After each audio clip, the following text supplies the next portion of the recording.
The North American Indigenous Games get underway this weekend.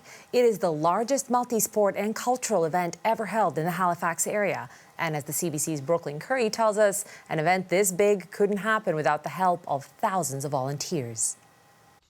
Schedules, ID badges, color-coded T-shirts. People have been lining up at this union headquarters in Dartmouth for the past 2 weeks, collecting their volunteer kits for the 2023 North American Indigenous Games.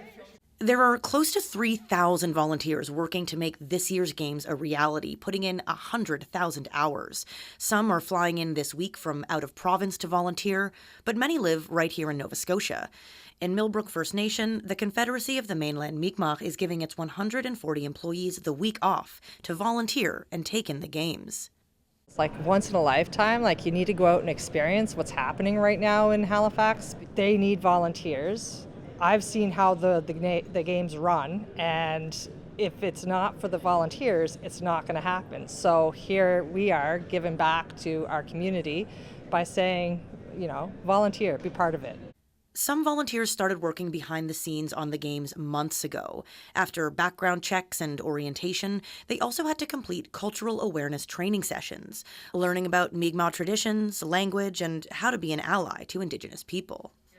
After picking up their kits, volunteers signed their names on one of 3 canvases, painted with Mi'kmaq hieroglyphics. They'll be gifted to each of the 3 venues that opened their doors to be volunteer drop-in sites. I'm really excited to see all the cultural demonstrations. Like the drumming and the dancing is incredible, and the singing is just beautiful. Especially when you see little kids doing it, it just brings a tear to your eye. They're being able to actually learn their culture and express their culture and their traditions is amazing. It's amazing, and I'm so excited that people will get to experience this. The Cultural Village opens on Saturday and is free for everyone to attend. Brooklyn Curry, CBC News, Halifax, Jabuktuk. For more on the return of the Games, Fiona Kirkpatrick-Parsons, chair of the Games, joins us. Fiona, thank you so much for joining us. How significant is it to have the Games back finally after years of pandemic delays?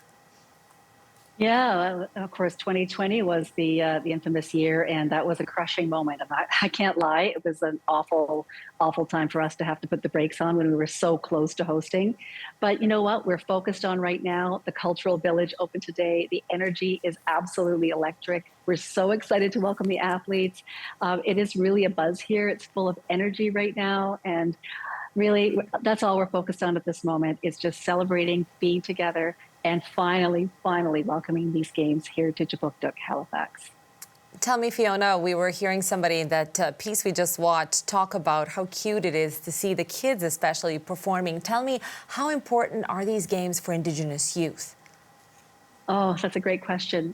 These games are life-changing, and we know that based on history. Other games have definitely been life-changing for individuals who participated in them. I know many people personally who participated in those games, and honestly, they've gone on to be great leaders in their communities, artists, politicians and business people, and so on. So I know that, when youth come here, they're going to not only compete and have a great time doing that and really at a high level, they're going to go home and they're going to be different. And I think that's what's going to be the gift of these games. I can't wait for, 10 years from now to get a note or a DM from somebody who was here saying that it actually changed their life, because I know that that's going to be the case.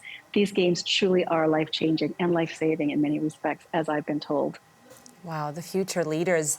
Tell me, what events are you most looking forward to this year? Oh, that's a tough question, because they all have their place in my heart. I think for me, it's about seeing their faces, these 5,000-ish, athletes that are here from all across Turtle Island, from California and Florida and Connecticut to Nunavut, Yukon, Nunatsiavut, and all parts in between. I cannot wait to meet them. I've met some already, and they're so excited. So for me, that's what it's all about. But I really am looking forward to the 3 more sort of traditional sports, like the canoe kayak, 3D archery, and box lacrosse. Those are the ones with the Indigenous roots, if you will, and they will have special opening ceremonies that will be very sort of cultural in flavor. So those are the ones I guess I'm really most looking forward to, but it really is hard to pick a favorite. That's great. Tell me, Fiona, when you talk to people who attend the North American Indigenous Games, they talk about how important and how special it is, this experience. Can you tell us a little bit more about that, the attendees, the audience? That's the thing. It really creates a sense of pride in ourselves, in our very diverse cultures, by the way. The host culture is Mi'kmaq, but of course, there are 756 nations being represented here, and each individual is bringing their own culture. So that is what really the essence of this is, that we're 50% sport and 50% culture, and we're bringing those two elements together in such a way as to instill that strong sense of self. Because, for so many years, Indigenous peoples all across Turtle Island weren't exactly encouraged to celebrate our cultures and who we are. And now that's changed. And we are here and we are looking at the next generations to come and celebrating, where we are, how far we've come, and where we're going. And to me, that's something that, I get goosebumps. Like, I don't know if this is coming across, but I'm very excited about this because it is truly a celebration of all of our peoples, and these youth need to see this happening. I can't wait for them to go home and say they just had the experience of a lifetime. It's absolutely coming across, Fiona. You can hear the emotion and the pride in your voice. Tell me, if people are in the Halifax area and they want to come check out the games, what can they expect?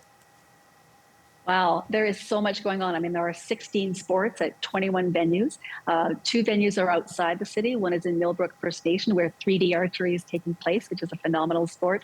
There's also softball games in Sipekne'katik First Nation, which is about half an hour away. But right here in the Halifax area, there are many sports to go and watch, but also the cultural village itself, which is in the heart of downtown Halifax, where you'll experience, music, food, all the amazing vendors and artisans, and cultural demonstrations, opportunities to learn, share culture, and grow. So, there's so much to see and do. It's almost a dizzying array of activities. We also have cultural festivals in other parts of the city, down at the Halifax waterfront, and also at a location in Dartmouth called Dartmouth Crossing. So it's really, the city's going to be a buzz. You can't not know that these games are in town, that's for sure. Thank you so much, Fiona. Your excitement and pride really comes across. Thank you so much for joining us.